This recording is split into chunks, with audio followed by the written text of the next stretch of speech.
రాజే, కానీ రాక్షసుడు, తనని చంపే ఆయుధమే లేకుండా వరం పొందినవాడు, తనని తానే దేవుడుగా ప్రకటించుకున్న ఒక మూర్ఖుడు, సమస్త దేవతలను గడగడలాడించిన వాడు ఒక చిన్న పిల్లోడి భక్తికి బలయ్యాడంటే మీరు నమ్ముతారా? అతని చావుతో మొదలైన సంబరాలే మనం జరుపుకుంటున్న ఈ హోలీ. అసలు ఏంటి ఈ హోలీ? దాని వెనుక మన పురాణాలు చెప్తున్న కథ ఏంటో చూసేద్దాం.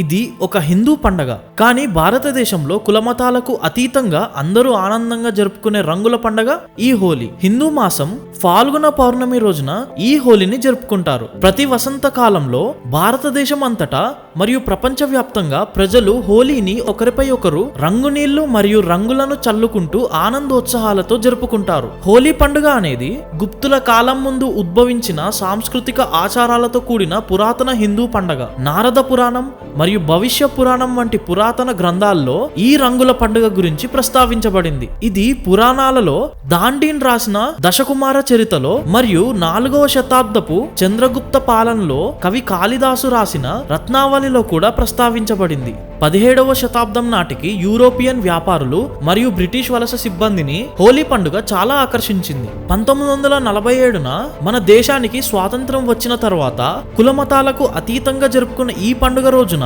సెలవు దినంగా ప్రకటించారు. మన దేశంలోనే కాకుండా మరికొన్ని దేశాలలో భారతీయులు ఎక్కువగా ఉండడం వల్ల వాళ్ళు హోలీని పెద్ద ఎత్తున జరుపుకోవడం వల్ల అక్కడ కూడా సెలవు ఇస్తారు. పురాణాల ప్రకారం ప్రేమంటే మొదటిగా గుర్తొచ్చేది రాధాకృష్ణులు. అలాంటి రాధాకృష్ణుల ప్రేమకు గుర్తుగా ఈ హోలీ వేడుకను జరుపుకుంటారు. హిందూ పురాణాల ప్రకారం శ్రీకృష్ణుడు గోపికలతో కలిసి బృందావనంలోని పువ్వులతో రంగులతో ఈ ఉత్సవాన్ని జరుపుకున్నట్లు పెద్దలు చెప్తారు. ఇలా రంగులు పువ్వులు ఒకరిపై ఒకరు చల్లుకోవడం వల్ల స్నేహబంధాలు ప్రేమ సౌభాగ్యాలు పెరుగుతాయని చాలా మంది నమ్మకం.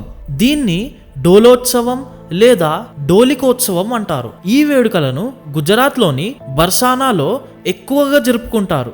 ఇక్కడ ఒక కథ ప్రాచుర్యంలో ఉంది. ఎంతో అందంగా ఉన్న రాధ కృష్ణుణ్ణి నల్లనయ్య అంటూ ఆట పట్టిస్తుంది.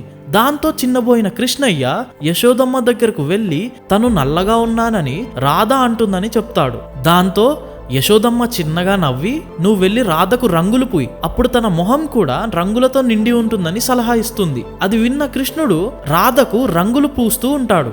అలా రాధాకృష్ణులు రంగులు పూసుకోవడాన్ని హోలీగా జరుపుకుంటారు. ఇక్కడ రాధాకృష్ణులు ఇద్దరు రంగులతో హోలీ ఆడారని చెప్తారు. అయితే ఇక్కడ హోలీ వినూత్నంగా ఉంటుంది. అమ్మాయిలు రాధా స్వరూపిణిగా, అబ్బాయిలు కృష్ణుడిగా భావించుకుంటారు.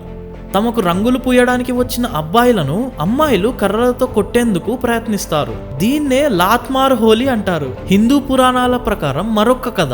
హిరణ్యకశిపుడు అనే రాజు చాలా మంది రాక్షసులు అసురులు వలె అమరత్వం పొందాలని బ్రహ్మదేవునికి ఘోరమైన తపస్సు చేస్తాడు. అప్పుడు బ్రహ్మ అతనికి వరాన్ని ప్రసాదిస్తాడు. ఆ వరం కారణంగా అతన్ని మానవుడు, జంతువులు, ఇంట్లో లేదా ఆరు బయట, పగలు రాత్రి, భూమిపై లేదా నీటిలో, గాలిలో అస్త్రం లేదా ఏ శస్త్రములు చంపలేవు. తనకు మరణమే లేదనుకున్న హిరణ్యకశిపుడు తనను తాను అజేయంగా భావించాడు. తనను మాత్రమే దేవుడిగా పూజించాలని ప్రజలకు ఆదేశాలు జారీ చేశాడు. అంగీకరించని వారిని చంపాలని ఆదేశించాడు. అప్పుడు తన కొడుకు ప్రహ్లాదుడు తన తండ్రితో విభేదించాడు. తన తండ్రిని దేవుడిగా ఆరాధించడానికి నిరాకరించాడు. అతను విష్ణువును విశ్వసించడం పూజించడం కొనసాగించాడు. దీనితో హిరణ్యకశిపునికి చాలా కోపం వచ్చి ప్రహ్లాదుని చంపటానికి రకరకాల ప్రయత్నాలు చేశాడు.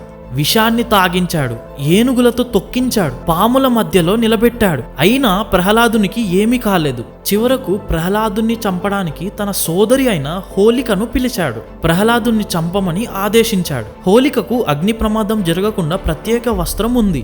హిరణ్యకశిపుని ఆదేశం ప్రకారం రాక్షసి అయిన హోలిక ప్రహ్లాదుని తన ఒడిలో కూర్చోబెట్టుకొని మంటల్లో కూర్చుంది. అయితే విష్ణు మాయా కారణంగా హోలిక దగ్గర ఉన్న వస్త్రం ఎగిరి ప్రహ్లాదుని కప్పింది. హోలిక ఆ అగ్నిలో కాలిపోయింది. ప్రహ్లాదుడు క్షేమంగా బయటపడ్డాడు.